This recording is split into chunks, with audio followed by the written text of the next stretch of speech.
Dende as filas socialistas cualificaron esta xornada de limosna, axuda que dende a Xunta se lle dará aos concellos afectados pola vaga de lumes do pasado mes de outubro.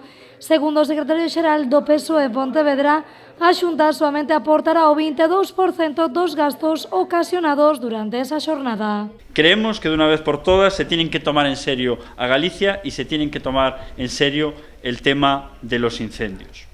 Un Partido Popular que vemos que ha retrocedido en España a pasos agigantados y que toda la prensa internacional en estos momentos dice que el Partido Popular se ha girado al partido más radical de la derecha de Europa.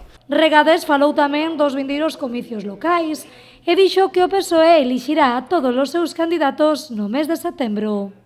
En estos momentos también analizamos la situación que tenemos en la provincia de Pontevedra de cara a las siguientes municipales y podemos decir que en la actualidad ya más del 90% de los ayuntamientos van a tener una candidatura del Partido Socialista y vamos a conquerir que en el mes de septiembre vamos a tener el 100% de esas candidaturas preparadas. Tan pronto se abra el proceso de primarias y de elección de candidatos y candidatas en el seno del Partido Socialista. Todos estos candidatos y candidatas se elegirán en el mes de septiembre.